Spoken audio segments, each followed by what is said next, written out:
You're in transit. I Um, am in transit. that's excellent. Are you in transit in Colorado Springs? I am coming from South Denver back to Colorado Springs. Excellent. So that answers question one, which is I was looking on a map today and I saw that Colorado Springs is what, south, little bit southeast or southwest of Denver? Just slightly southwest, 60 miles or so from probably the center of Denver. Okay, perfect. And I've been to Colorado Springs once, and I think we went there. I don't know. Maybe I went to the Colorado Springs Zoo. Is there a famous zoo in Colorado Springs? Yes, Cheyenne Mountain Zoo is, I think, rated in the top zoos in North America. Yes, and I don't know that we truly enjoyed, whether we truly took advantage of the Cheyenne Mountain Zoo, but that's exactly what it was, the Cheyenne Mountain Zoo. And then the other thing that I know Colorado Springs is famous for is for the Air Force Academy, correct? Yep. So And we're also Colorado Springs has the United States Olympic Training Center. okay, okay, perfect. So those are the big, like, either touristy or big, like landmarky type things. But we're going to be trying to roll out Community Connect in Colorado Springs. And one of the first things we try to do is to identify what are the different communities. Like, how is Colorado Springs organized? Like, if we're coming from Denver, you've got, Aurora and Littleton and blah, blah, blah. Yep. What are the Colorado Springs communities? So Colorado Springs is kind of obviously all cities are laid out east to west, north south, but on the west side you're closer to the mountains, right in the foothills. You have some older communities on the west side, and in the central area is, obviously downtown Colorado Springs. So we have more historic homes. Um, and then as you go east, you're going to get into, it's become some more dense population, affordable homes. And then if you keep going east, really you're getting out of Colorado Springs, but then you're getting into more like farming territory and ranching, um, wide open spaces on the plains.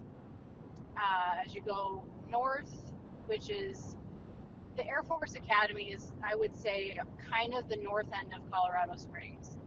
And that's kind of exploded in the last 10 years.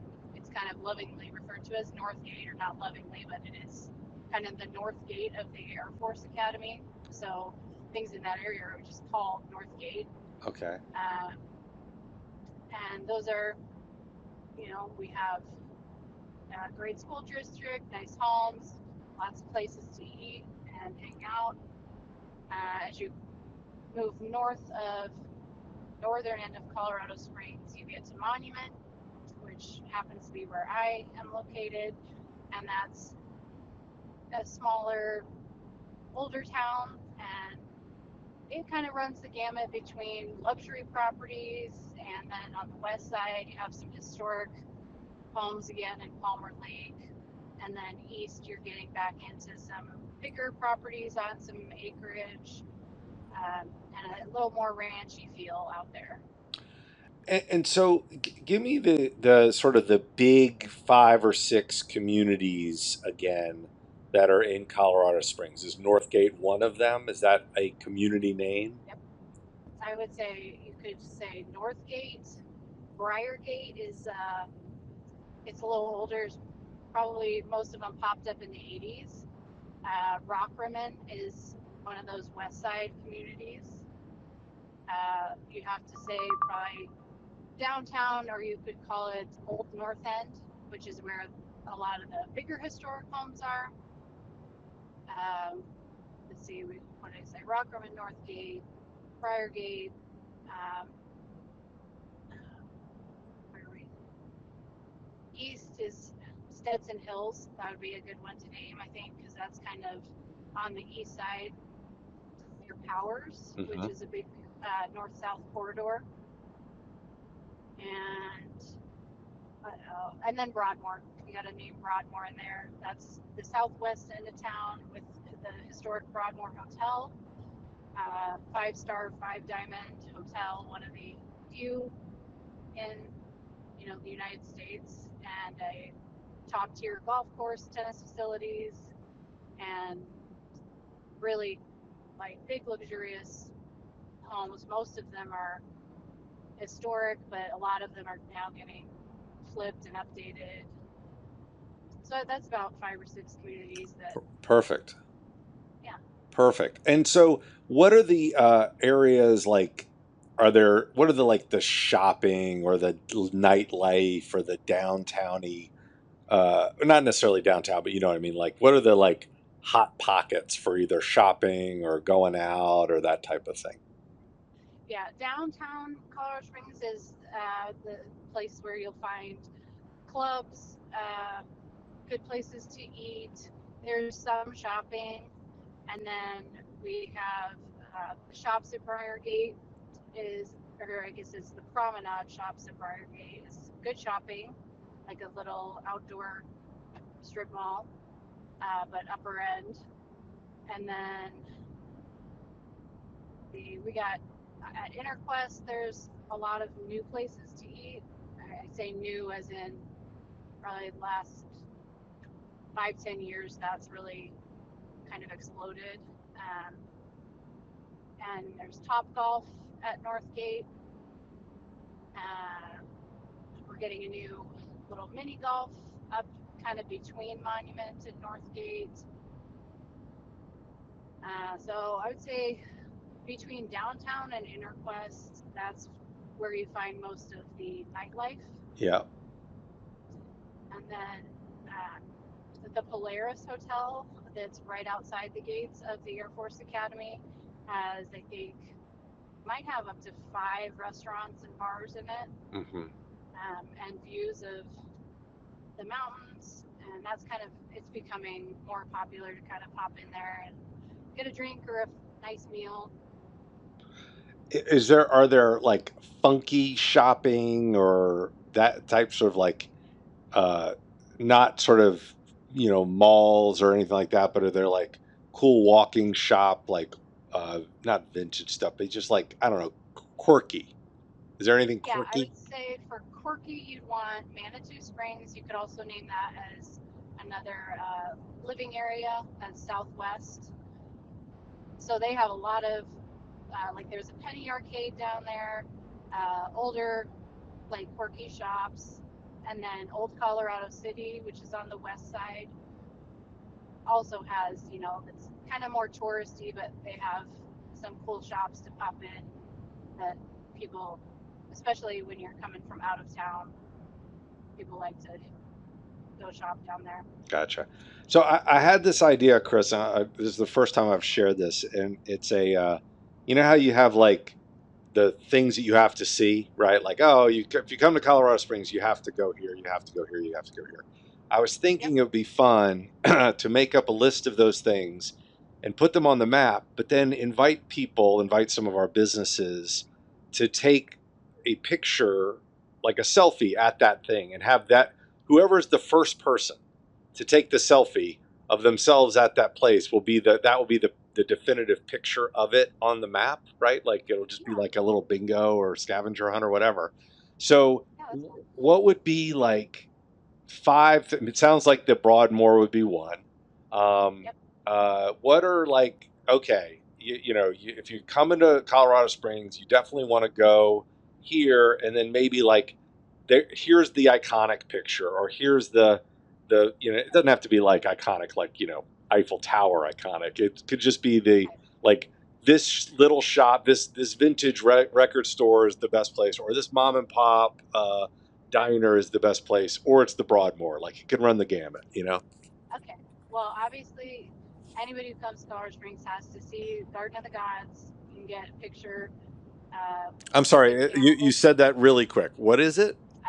Garden of the Gods. Oh, okay. It's big red rock formations, and you can go hiking.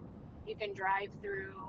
There's a visitor center there, and if you drive up Mesa Road, especially like at night, they put a big spotlight on the formation. It's called Kissing Camels because it looks like two camels kissing. And there's a actually a nice golf course up there. So that would be kind of it. Obviously, everybody has to see that when they come into Colorado Springs. Um, the shrine at Cheyenne Mountain Zoo is a drive that you can pay to take, and it takes you up the mountain to the shrine. I don't think I've ever actually done it, but I've lived here my whole life. But it's been there forever and ever. I would say a mom and a pop shop for eating.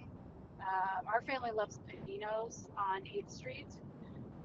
That's been there forever. Great food, flatbread sandwiches. That it's kind of one of those. If you know, you know. Yeah. Um, Obviously, the Air Force, like the Air Force Falcon Stadium, is that's a pretty cool one, visible from I-25.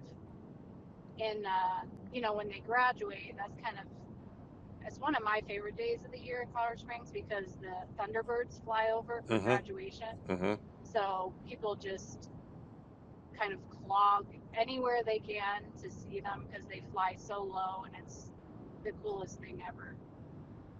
Um, that's a good one. Um, let's see, downtown. You could get a pick at called the